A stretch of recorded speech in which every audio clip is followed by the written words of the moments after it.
Greetings, nerds and virgins. Your boy Suki is back with another UFC... I'm just kidding.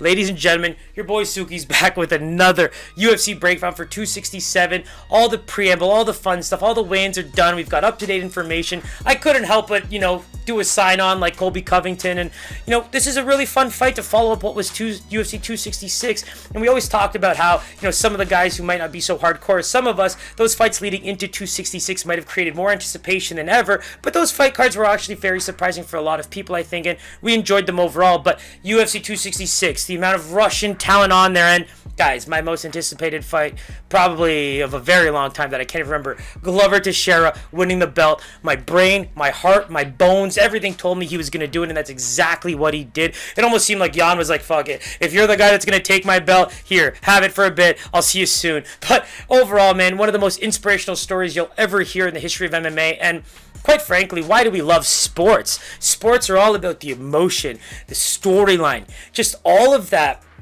perseverance that's attached to these games and fights and everything we love, and that's what makes it so enjoyable for us. And that's exactly what UFC 266 was. We saw Makhachev come out and do his thing against Hooker. Probably a lot of, disappointed fans, including myself. But, in those fights, it's just hard to see anybody lose. And it's nice to see Islam really make that statement to, go for his belt. But overall, we absolutely killed that card from a business perspective. 12-2 overall, 6-0 on the main card. And that puts us at 338, 201-5 overall with an 88, 39-2 record on our last 11 UFC cards and 36-12-1 on our last 8 main cards. So guys, your boy and you are absolutely killing it. So let's give ourselves a round of applause. And Super Saiyan pick, now that we've patted ourselves on the back a little bit, we didn't do so well. One of our 2 losses, Shamil Gamzatov, could not hold up to Mikhail's boxing, and that was a big blow for us. But 13-7 overall, 7-2 on our last 9 Super Saiyan picks, and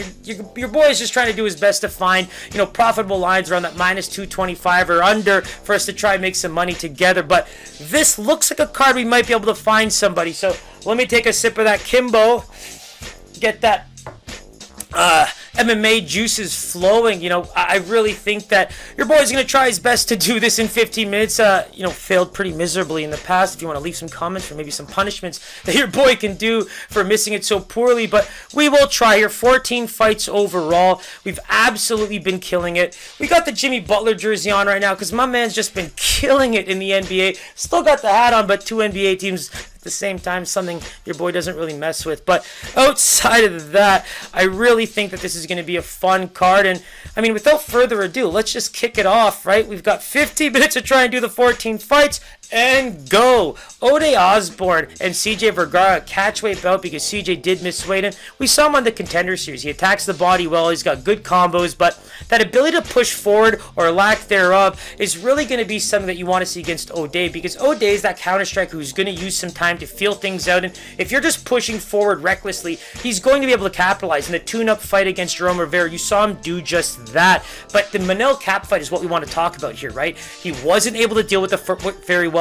and I think the footwork is what put him off for so long to try and be able to plant and throw or figure out something to throw against when the counters were, there for him. But what did Manel do so well? He moved around perfectly, and the way he took that step back and then fired that knee so quickly, I mean, that is elite level stuff. And that's the part that really stands out for me, because that was the first time we'd ever seen Ode get knocked out. And for me, this is one of those fights where, the first person to knock him out is him. We saw Kelleher submit him with a guillotine, and that guillotine would put a lot of people out. One of his best submissions. And so I really think that this is a fight for Ode to lose. I think that CJ's style, from what we can see, plays right into his hands. And so I'm going to go Ode as a -250. I really think this is his fight to lose. So let's take a look here.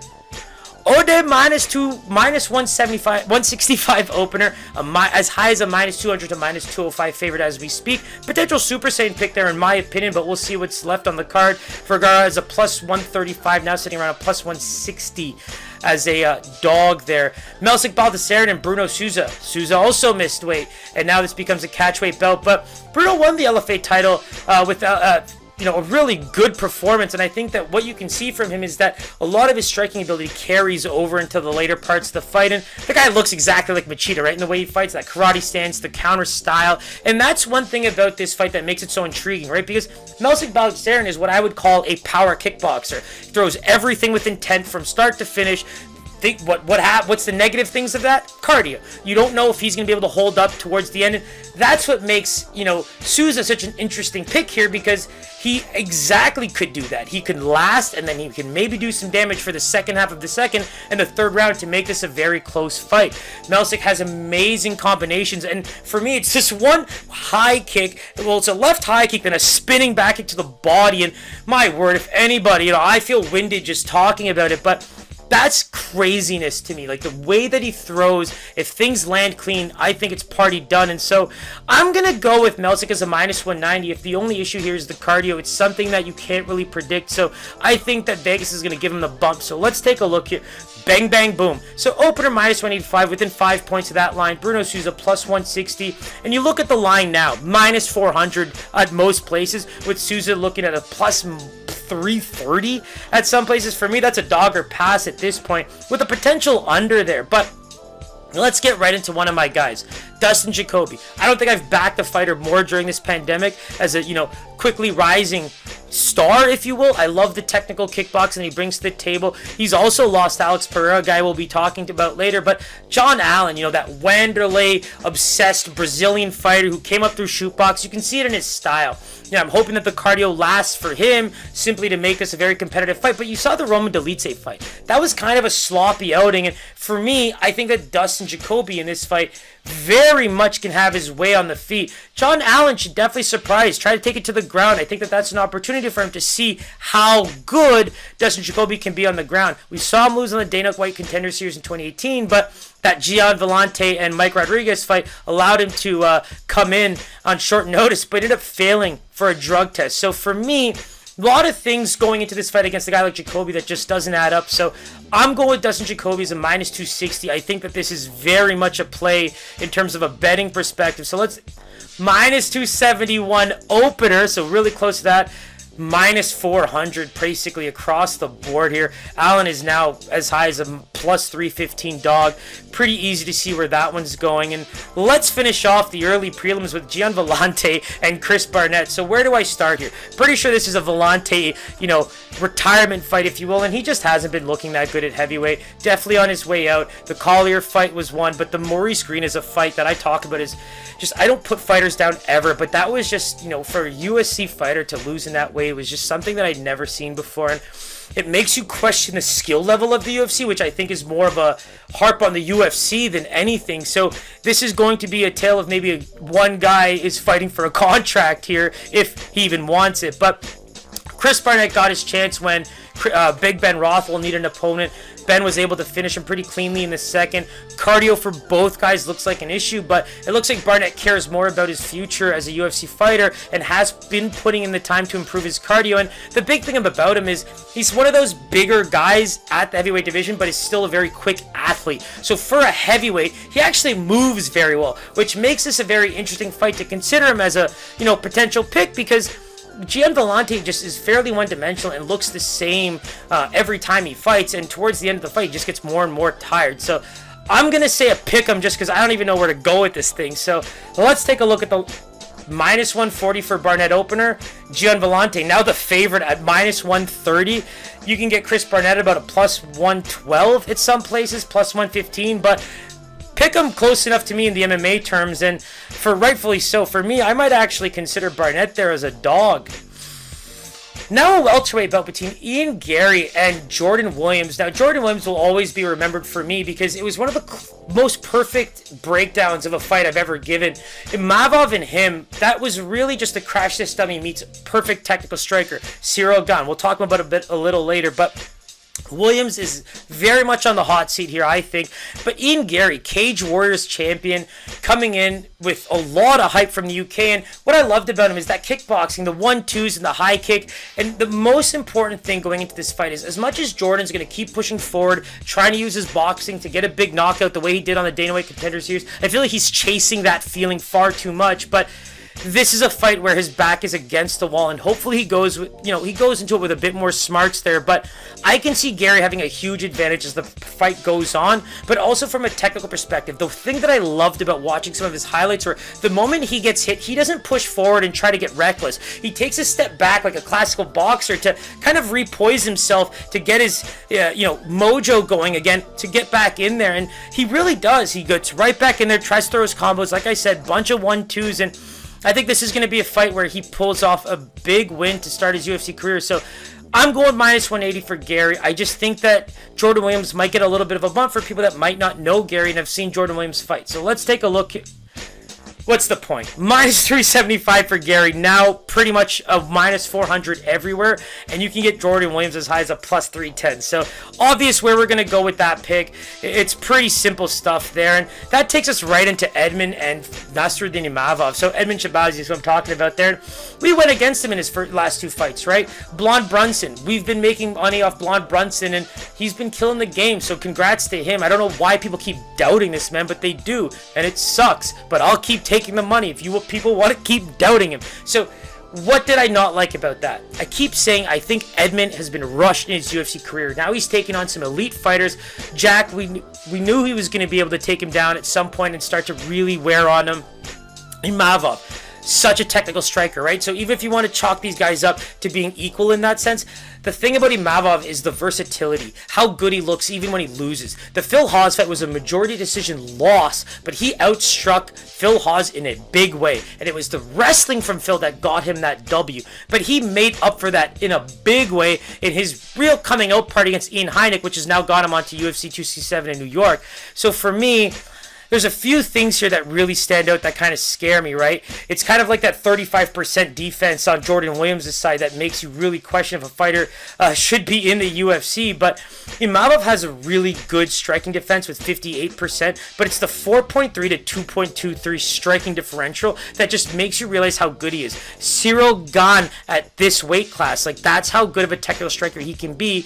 And Imavov has underrated takedown defense at 69% after going against a wrestler like Phil Hawes. So for me, I like the volume, and I like that Edmund is going to try his best to, make this a fight, make this a technical striking fight, but it's hard for me to see real clean-cut areas for him to win. So I'm going with, pretty much a pick 'em here, because I think that Imavov is about a minus 125 favorite, so I'm going to give him the edge, but I do think that it's in that minus, plus minus 40 points between each other. So let's take a look.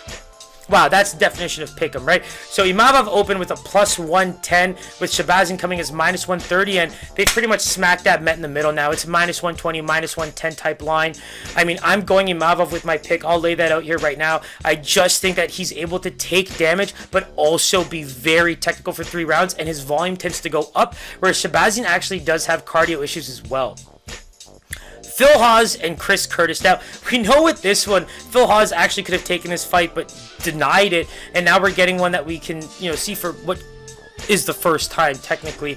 And, he's on a 4-fight win streak after getting knocked out by Julian Marquez in a big way. And the last 2 against Dogs and Imavov just kind of showed off how good his wrestling was, but let's take a look at Curtis, a guy we don't really know so much about. He's a double champ for the Fight Night promotion at welterweight and middleweight, and his story through Sean Strickland begging Sean Shelby to, keep him under contract and to give him the opportunity is pretty phenomenal. He had that 3rd round finish on the Dana White Contender Series, but didn't get a contract because he was on the same card as Greg Hardy and what's that guy, Alonzo Menefield. So, obviously those 2 guys got huge bump coming out of the Contender Series, and that kind of slowed him down. But let's talk about his losses. Bilal Muhammad, Magomed Karimov twice, and Ray Cooper, the only person to really finish him. So I'm interested to see where this line is, because I'm taking Curtis in this fight because I think that he's going to be able to surprise a lot of people. I think his ability to show cardio strengths. He did not look tired at all after that Dana White Contender Series fight, despite being the fighter that continuously pushed forward and controlled pace and the fight overall. So let's see how it goes. I think that it's going to be Phil Hawes as a minus 130. I think that's pretty much my guess there, but I really think even on 3 weeks' notice, the way he fights and the way his cardio looks, he's going to be able to do some damage here. So let's take a look. Guys, that's a live dog, man. Plus 250 on Chris Curtis. His Go look at his highlight reel. Go look at his fighting history. I mean, Phil Hawes is definitely a big talked about Stanford MMA fighter, but this line is drastic. Minus 350 for Hawes, and that line is now dropping close to that minus 300. So keep that in mind. I think that fight is live, guys. Whoa! That one kind of almost disappointed me, but here we go. Big Al Iaquinta and Bobby Green. This is the people's fight, man. Al Iaquinta is making his comeback fight on short notice against Bobby Green. Now, the thing about Al Iaquinta that I love is you go look at the Khabib fight, right? He's a great grappler. He's absolutely phenomenal. Good at sprawling, or I should say good at transitions and things like that. I think that his scrambling ability is phenomenal.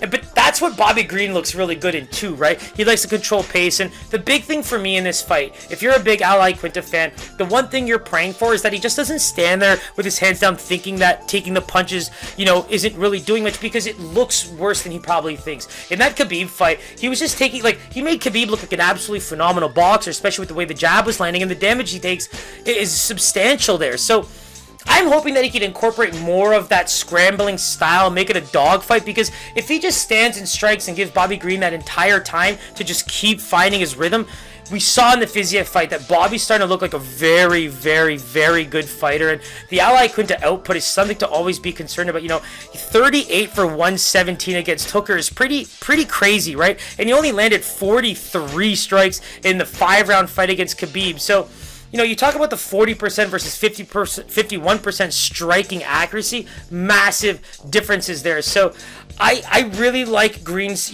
output. You think about the fact that he only's never passed the 50 significant strikes total twice in his career, and one was the loss to Poirier, and the second was when he KO'd James Krause. So all of those things really play into Green being the favorite for me. I think minus 160 makes sense here, especially after a 2-year hiatus. So let's take a look. Bang, bang, boom. Bobby Green, minus 120 opener, now sitting as high as a minus 190. Al Iaquinta, plus 100, but now getting some good juice at about plus 150 on average. So a lot of those things stand out to me, and I really don't know who I want to take in that fight. I'm not going to lie. And with a minute left, we finish off the prelims with Alex Pereira and Andreas Michailidis. That's actually not bad, guys. Pereira is obviously going to get more. It's weird, right? When a guy like Izzy is so good, guys are getting UFC contracts off of beating you in other sports, to be quite honest. Kickboxing, to me, would be considered a different sport.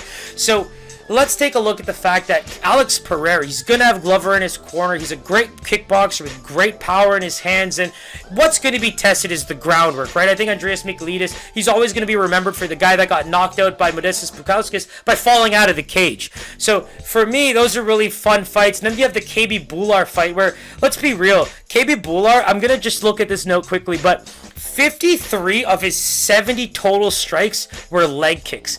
So this man barely got touched in that fight. So Andreas Michailidis is basically coming in after no medical suspension, I guess.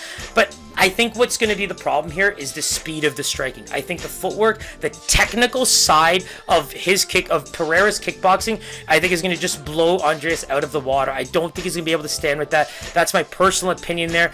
And there's the sound, guys. So obviously, we got to restart the timer there, keep it going into the main card. Let's see if we can get it done before this resets for a second time. But like I said, the tape on Andreas Michailidis in 2 UFC fights is almost comical, and so for me, I really do think that Pereira has a huge advantage here, and I'm going to go with him as a minus 200 favorite here. Wow, pretty close here. So we got minus 210 for Alex Pereira. Now about minus 260 overall. Andreas Michailidis now hitting over that plus 200 range as a dog. And it's pretty clear who we're going to take as a pick in that fight. And now, ladies and gentlemen, we go into one of the most action-packed main cards there is. Lightweight fight, Justin Gaethje and Michael Chandler. Now, it's just crazy to see, where this is all going. You talk about Justin Gaethje as the, unproven wrestler that everybody wants to bump, but it's just funny that I feel like he knows what he's doing. When you look at his UFC record, I mean, the guy obviously wants to make the money, and he knows how to do that. So you just even think about the wrestling overall, for me, it's defensive. Poirier went 0 for 5, Johnson went 1 for 3, Alvarez went 1 for 2, Khabib went 2 for 3. I mean, two of those fights were losses, but it just shows you how people tend to strike with him anyway. For me, the 69% defense is pretty phenomenal, given the fights that he's been in. And the big thing for me is if you look at the 2009 NCAA bracket, what a crazy storyline for these guys. But Justin Gaethje ends up losing the first round of that NCAA tournament. Then Michael Chandler ends up going on and loses to Gregor Gillespie. Chandler ends up finishing 5th, and Gregor ends up finishing 4th. And what's funny is Gregor goes all the way to the finals and all the way to the semis, but guess who wins number 1 in that? Jordan Burroughs. And so you have the consolation bracket where Gillespie ends up beating Michael Chandler for that title. So pretty cool stuff in that 2009 NCAA tournament. Sorry, there was a lot of information to kind of get off my chest there, but Gaethje minus 160 makes the most sense to me. The reason why I think that is, as a striker, the development we're seeing, the less damage he takes, the better he gets with the technical side. And honestly, man, Michael Chandler's chin is a little bit more questionable than Gaethje's, and the fact that he does his best work early in the fight versus Gaethje, if you keep the fight standing, moves forward and keeps the pressure coming and doesn't really gas, that's the scary part. That's what makes Gaethje such a big favorite for me. And this one at minus 160, at least against a guy like Chandler, because I think the versatility in that gas tank is going to be the key. If Chandler can start to wrestle here and really prove how good Gaethje is going to be, that would be the big thing for me. I think it's going to be really, really fun for him. I think that's probably the fight to watch to kick off the card and start to get your excitement going. So let's go with Gaethje as a minus 160. Wow, this line moved a lot. So minus 176 opener to a minus 210 favorite. So Michael Chandler now a plus 154 opener, now sitting as high as a plus 180 dog. So I think that we're pretty, on point with where Vegas reads that fight. It's not one where I think that, I thought the line would be a bit closer, I'm not going to lie. So pretty crazy to see that, the belief in Justin's that high. Next fight, Billy Quarantillo and Shane Burgos, man. This is going to be one where these guys do so much work over three rounds that their ability in the third round is insane. You think about Billy's 3 of 5 finishes are all in the third round, including the Dana White Contender Series under the UFC banner. Then you look at Burgos, who at both of his KO wins in the UFC are also in the third round, but he's also lost in the third round to Cater and Barbosa. So you just think about how nice this fight's going to look for 2 rounds most likely. So if there's a fight, guys, to consider a 1.5 over, I don't think there is a fight better than this one, just given their track record. But you look at the way that Billy Quarantillo was exposed by Gavin Tucker, right? The takedowns, the work to the body. The only real time we saw him get beat up a little bit, on the lower levels, I think that's where you saw him kind of falter a little bit. His cardio is praised, and we saw it in his last few fights. The Gabriel Benitez loss, that's one of our Super Saiyan losses. Billy Quarantillo made me believe that he was not UFC caliber, and then he slapped me in the face with that. So I do think that he has a great chance in this fight, but when you talk about Shane Burgos, we're talking about fights against guys like Josh Emmett and Edson Barbosa. Now, that Josh Emmett fight will go down as one of my favorite of all time, because if you were part of the storylines leading up to it and you knew what was happening in that fight the whole time, that was some of the best display of heart, grit, and just perseverance to win I've ever seen from 2 fighters in the same fight. So go watch that fight if you haven't seen it. Josh Emmett versus Shane Burgos. And with that said, with recency bias and caliber of opponent, I'm going with Burgos as a minus 145 favorite. Alright, so Burgos, very, very consistent. Opened as a minus 200, now sits at a minus 200. Billy Quarantillo opens as a plus 170 dog, now still sits as a plus 170 dog. Pretty interesting stuff there. Next fight, Frankie Edgar versus Marlon Vera. Pretty crazy to think where both these guys are in their careers. I think that Frankie Edgar, obviously later in his career now, is starting to get knocked out a little bit early in fights. But Marlon Vera doesn't really pose that much of a threat when it comes to early round power, which makes me believe we could see 2 very elite fighters go 3 rounds. You talk about the Jose Aldo win over Marlon Vera. I think that Frankie can take some notes out of that fight. I think his scrambling ability and his footwork and the head movement that's kept him in fights for the most part of his career.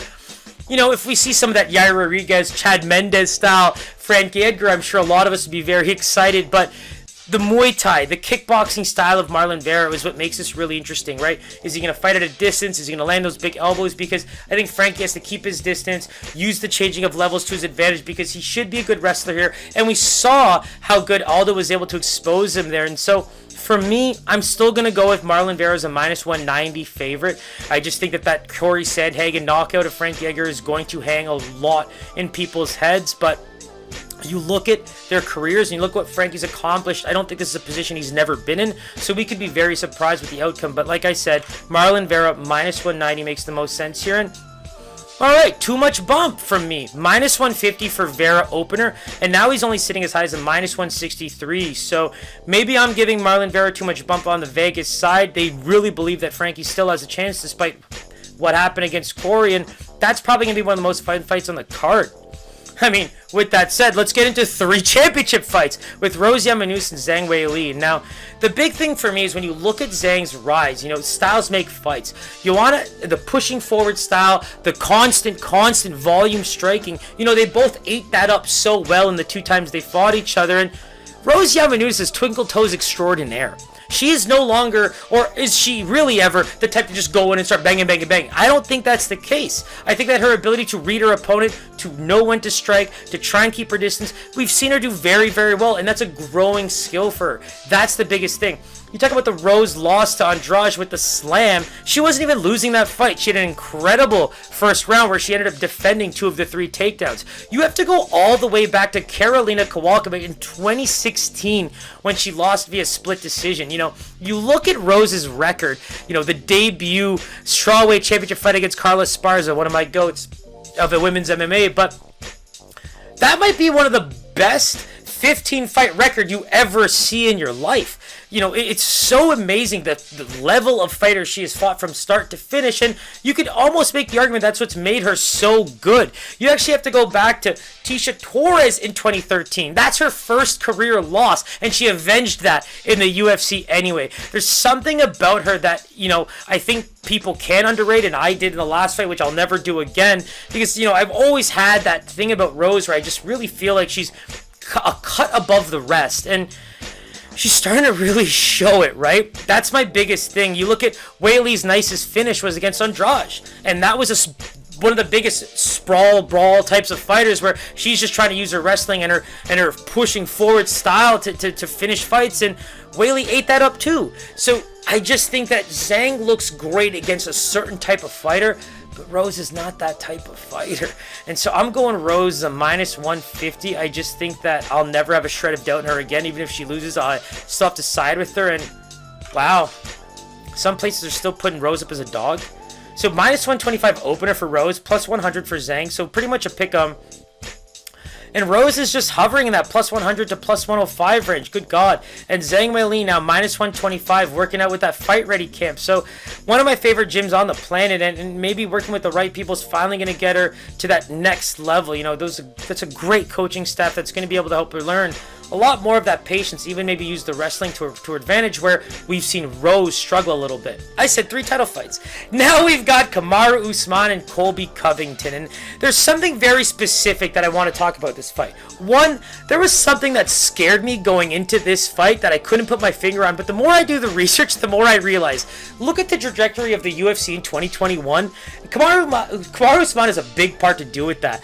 He's really setting a standard of what to compare yourself to, just like an Israel Adesanya, but now we shift our attention to Colby Covington. Now, this isn't just your changing of belts. It kind of, I don't want to make this political, but it kind of reminds me of the Obama shift to Donald Trump. This could be a complete, societal change for the UFC that could be on our hands if Colby were to win this fight. But with that said, there's something about Kamaru Usman that I want to point out very, very well, and bear with me as I try to spew out all of this information I've written down. So Kamaru Usman is a 14-0 UFC fighter with 5 title defenses. Now, he's obviously on the cusp of greatness and potentially one of the best fighters we've ever seen already. So, we don't just talk about him as one of the GOATs anymore. He has that chance, right? And you look at the way his fighting style has evolved. Pre-championship belt against, pre-championship fight against Woodley, look at the way that he used his wrestling to win fights. Only 2 times in his entire career before that title fight did he not use a takedown. One was against Sergio Moraes when he knocked out the Brazilian-looking Kamaru Usman in the first round, and the second is Damian Maia. So in all of his fights in the UFC leading up to that title fight against Woodley, the man basically used his wrestling. Now, that Woodley fight, he only needed 2 takedowns for 18 minutes of control time. And for me, when you look at that fight, that was the coming out party for me when it came to Kamaru Usman's striking. I was very impressed with how he was mixing it up to be able to utilize some of his wrestling and groundwork. But now we fast forward a little bit. That's right after going, 12 for 18 against RDA. And now we can talk about the Masvidal, Colby Covington, and Gilbert Burns case studies. Colby Covington and Gilbert Burns are pretty much easy, right? Did not go for takedowns at all, which I'm going to get back to. In the Gilbert Burns fight, there was actually a moment where he could have maybe gone for a takedown just to kind of get his lights back, but he didn't. He was fairly confident in that fight and kept going. The first Masvidal fight is the best case study when you really, really think about it. So in that fight, he goes 5 for 16 in takedowns and ekes out that decision win. Now, as we know, that's still a dominant win in MMA, but people talk. Social media talks.